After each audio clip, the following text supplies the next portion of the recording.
Bueno, buenas tardes, ¿cómo están todos y todas? Espero que bien, en sus casas, cuidándose mucho, confinados, ¿verdad? Pero sabemos que es para estar bien, para cuidarnos a nosotros y cuidar a los demás. En este momento eso es lo principal. Aunque extrañamos estar con ustedes, pues ni modo, tenemos que adecuarnos a la situación que vivimos y llegar al momento en que estemos juntos. Hoy estamos aquí en mi casa grabando este video porque algunos de ustedes dijeron que sería bueno que nosotras pues nos encargáramos de aclarar tal vez dudas o responder las preguntas a nuestra manera, porque así tal vez quedaba un poco más claro lo que hemos ido viendo durante estas semanas. Entonces vamos a hacer la prueba. Hoy es la primera vez, el primer intento. Vamos a grabar las preguntas del primer video y las respuestas de la forma más sencilla posible. Es como un repaso, ¿verdad? Entonces se los vamos a estar enviando a ustedes cada semana para que vayan repasando cada video, ¿verdad? Entonces aquí estamos, vamos a ver cómo nos va. Marjorie.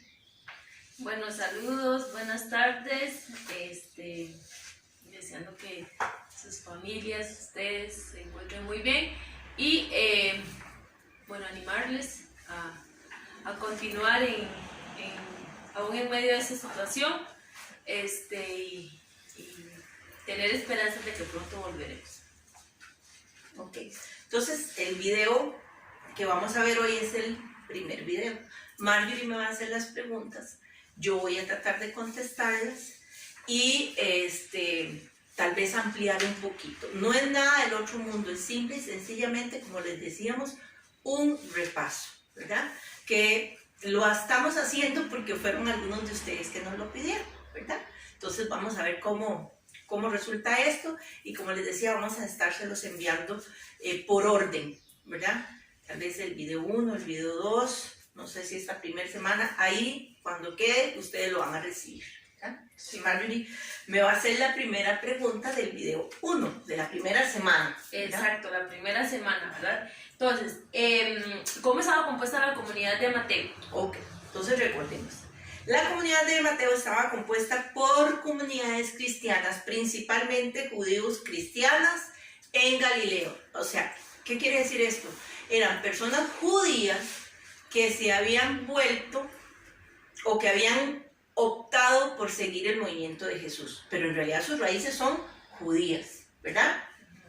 O sea que ellos son personas que tienen todavía aquí muy metido todas las tradiciones y las costumbres judías, porque era lo que eran, ¿verdad? Eso lo podemos ver en Mateo 4, versículo 15, y en Mateo 28, del 18 al 20, ¿verdad? Estos judíos cristianos se habían ido, y entonces parece ser que muchos de ellos estaban en Fenicia o Siria. ¿Por qué? Bueno, se habían ido o los habían ido, ¿verdad? Porque recordemos que eran judíos de la diáspora. Ya eso lo hemos hablado. Esto no es nada nuevo, sino que era gente que vivía en Israel, pero que por alguna circunstancia había tenido que salir de Israel, de Jerusalén, de Palestina, e irse a lugares aledaños, ¿verdad? A países que estaban ahí alrededor, a países vecinos, ya sea, lo habíamos visto, porque fueran deportados, porque el imperio se los había llevado, ¿verdad? Como esclavos, o porque ellos, buscando una vida mejor, se habían ido a otros lugares, ¿ok? Muy posiblemente dice aquí que estas comunidades estaban instaladas, muchas de ellas, en Antioquía, ¿verdad? Entonces, quiere decir que los destinatarios serían una comunidad de judeocristianos llamados a la misión universal, que parecen conocer las costumbres judías a las que Mateo alude sin explicaciones. Si Mateo no las explica, es porque seguramente ellos conocían las costumbres, ¿verdad? ¿Por qué el Evangelio de Mateo recurre a textos del Primer Testamento? Bueno, ya habíamos visto que todos los evangelistas recurren al Primer Testamento para respaldar lo que ellos quieren decir de Jesús. Entonces Mateo no es digamos, el evangelio que hace cosa contraria, sino que él, igual que los demás evangelistas, respalda lo que le está diciendo, lo que le está contando. Contextos del primer evangelio, ¿para qué? Para poder convencer a su auditorio de que Jesús es el Mesías, el Hijo de Dios. Entonces es muy común que ellos recurran a textos del primer testamento para respaldar lo que están diciendo y demostrarle a su comunidad que Jesús es que en Jesús se cumplen las promesas que estaban en el primer testamento, ¿verdad?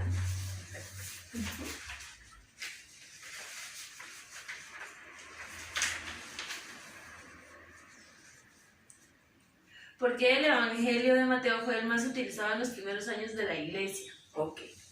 Eso también, esta pregunta generó en muchas personas como, no sé, yo noté hasta como angustia, ¿verdad? Y tenemos que recordar que estamos viendo las comunidades matianas. No podemos hablar de las comunidades o de la eclesía, ¿verdad?, que fue el término que utilizó Mateo, con la iglesia que nosotros conocemos ahora, con la iglesia jerárquica, con la iglesia organizada, con la iglesia estructurada que nosotros conocemos ahora.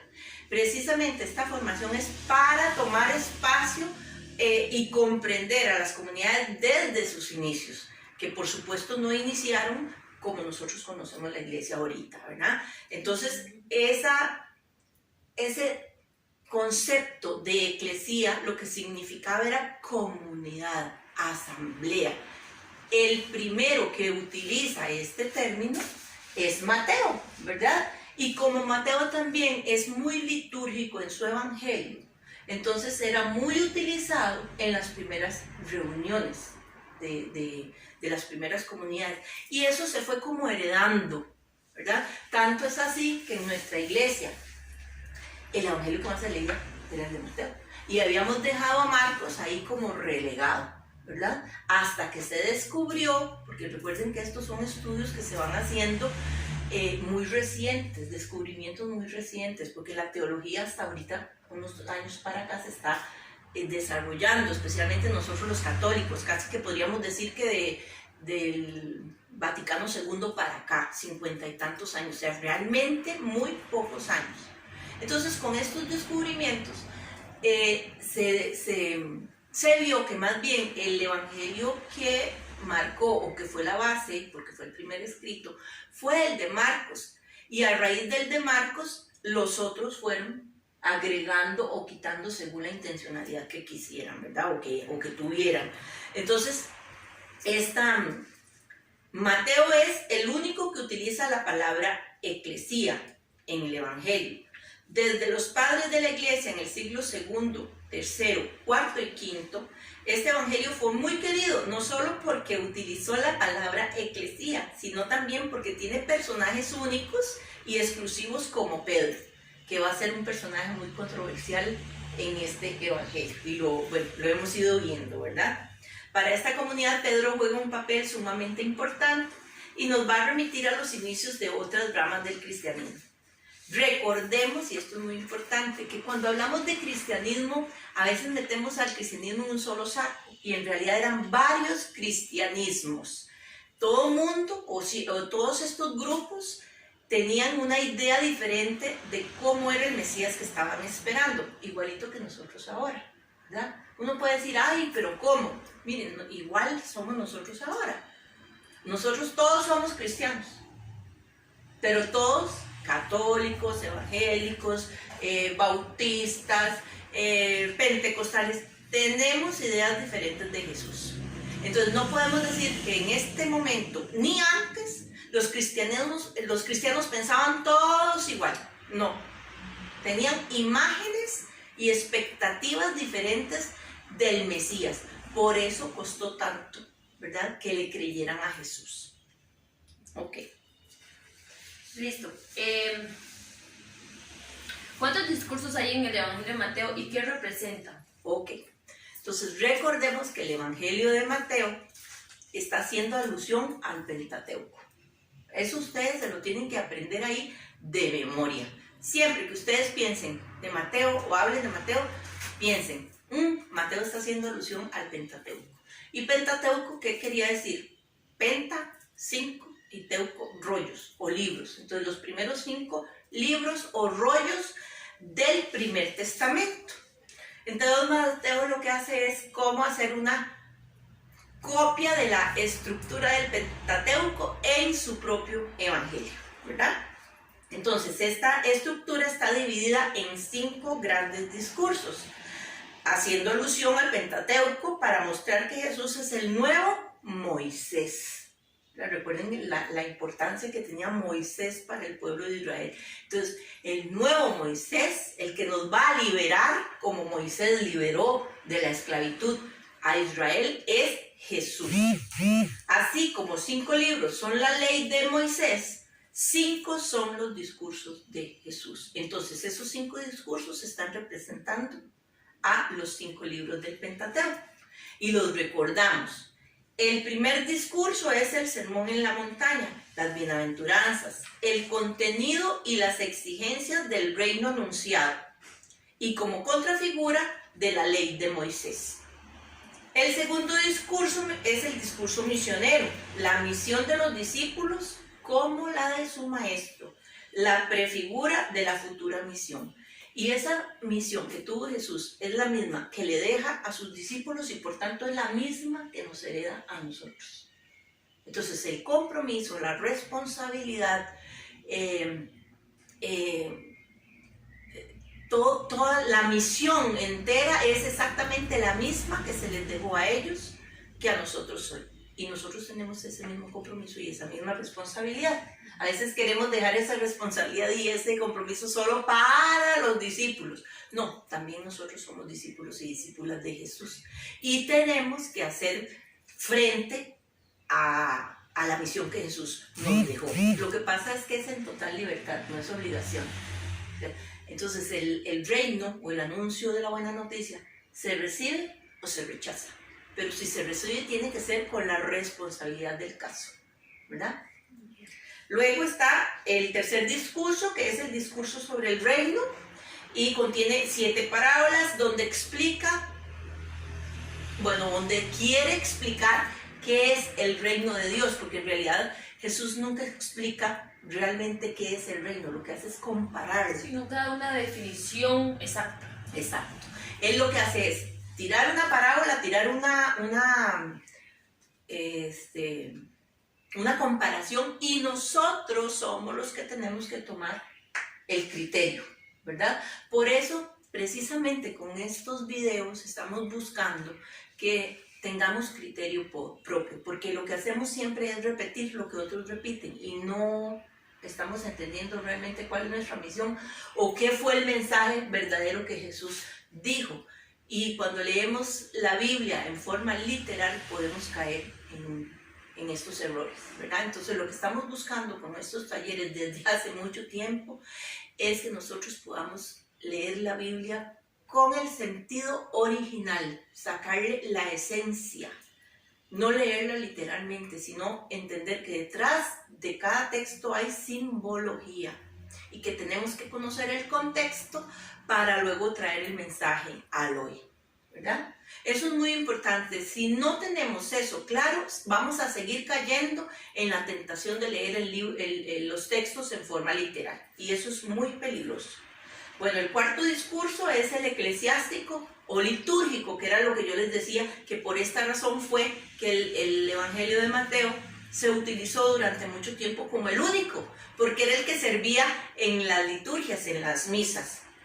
Dice, este discurso eclesiástico litúrgico habla sobre la disciplina o el orden o la convivencia que tiene que tener la comunidad o la eclesía, ¿verdad? Las formas de vida, las normas que a partir de ahí van a tener que vivir una nueva forma de vida que no se parezca en nada al sistema faraónico y en nada al sistema romano, ¿verdad? Que era un sistema que oprimía, donde unos doblegaban a otros y los explotaban.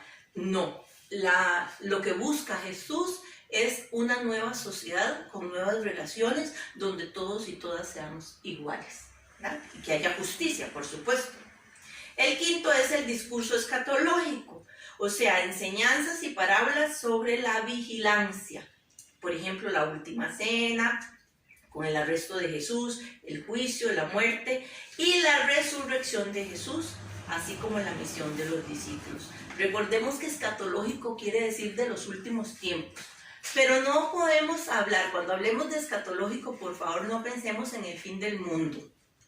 Escatológico quiere decir que se termina una época, una etapa, y van a ser otra, ¿verdad? Entonces, ¿por qué se llama el discurso escatológico? Porque está terminando la época de la vida física de Jesús y va a iniciar otra, ¿verdad? Ahora los que van a hacer, o los que van a llevar la batuta, son los discípulos, con la fuerza del Espíritu. Entonces, por eso se llama escatológica. Por favor, cuando hablemos o cuando ustedes escuchen escatológica, no piensen, por favor, en el fin del mundo.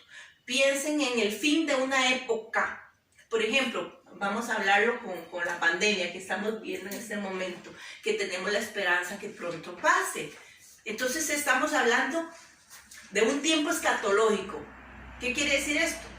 Que esta época que estamos viviendo de pandemia, de confinamiento, pronto va a terminar y va a iniciar una que tiene que ser diferente a esta, porque ya no podemos volver a vivir en el pasado, en lo que digamos normal, porque estamos viendo que la normalidad estaba mal, ¿verdad? Entonces tenemos que iniciar una vida nueva y ojalá que de verdad lo estemos asimilando, lo estemos entendiendo para que realmente lo pongamos en práctica.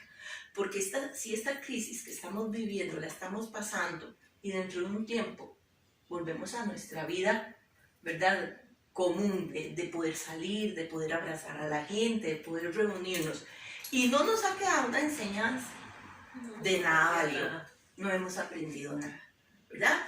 Entonces, por favor, escatológico, el fin de una época, pero que va a iniciar otra, y siempre desde el punto de vista de verlo con esperanza, algo mejor, ¿verdad? Bueno, de esta forma creo que terminamos las primeras 5 preguntas del primer video. Todavía nos falta una. ¡Ay, nos falta una! Bueno, perdón. Entonces, para ir finalizando esta primera semana o este primer video, ¿verdad? Vamos a terminar con esta última pregunta, que es menciona algunos textos o parábolas que son propias del Evangelio de Mateo. Bueno, esto me gusta porque parece como cuando estamos en los talleres, que uno se equivoca, es parte de la vida, ¿no? Bueno, entonces dice, algunos de estos textos, ¿verdad?, que son propios de Mateo, y esto es bonito, ojalá que de verdad nos los aprendamos, aunque sea 2 o 3, ¿verdad? Es, por ejemplo, la anunciación a José en sueños. Eso es propio únicamente de Mateo. Y está en la cita bíblica, Mateo 1, del 18 al 25. Luego habla de las visitas de los magos, que en realidad no son magos. El término adecuado es o sabios, ¿verdad? Sí, sabios. Y estos sabios se dedicaban, porque tampoco eran adivinos ni brujos, ¿verdad? Sino que era gente muy sabia que se dedicaba, por ejemplo, a estudiar los astros, la astrología, pero no la astrología que ahorita conocemos, ¿verdad? Como esos adivinadores que te dicen el horóscopo. No. Eran personas serias que se guiaban, porque en esa época no tenían los adelantos que nosotros tenemos ahorita, ¿verdad? Entonces se dejaban guiar por las estrellas, por los astros, para ubicarse. Recuerden que así también utilizaban los navegantes para poder ir en los barcos de un lugar a otro, era por medio de las estrellas. Entonces estos sabios, ¿verdad?, esta visita de los sabios a Belén es otro texto que solo es de Mateo, y está en Mateo 2, del 1 al 12. Luego está la matanza de los inocentes y la huida a Egipto, que eso está en Mateo 2, del 13 al 21. Acabamos de decir que Mateo va a estar siempre recurriendo a textos del Primer Testamento para respaldar lo que él quiere decir de Jesús. Pero también acabamos de decir que él está haciendo con estos 5 discursos y poniendo a Jesús como el nuevo Moisés. Es lógico que entonces él recurra a textos que ya están en el Primer Testamento, ¿verdad? Por ejemplo, esta matanza de los inocentes que ya había pasado, ¿dónde? En el Éxodo. No era la primera. No era la primera, ¿verdad? Es una relectura lo que está haciendo Mateo. Entonces, esta matanza de esos niños ya había pasado en el Éxodo, cuando querían matar a Moisés el faraón, ¿verdad? Y luego la huida a Egipto es igual, es una relectura. Mateo lo que está haciendo es haciendo que la familia de Nazaret haga el mismo recorrido que hizo el pueblo de Israel, ¿verdad? Y entonces esta huida a Egipto también la hace el pueblo de Israel, ¿verdad? En sus necesidades cuando la hambruna, ¿verdad? Entonces, luego hay otro texto que es una luz sobre los que viven en tinieblas. Esa cita está en Mateo 4, del 13 al 17.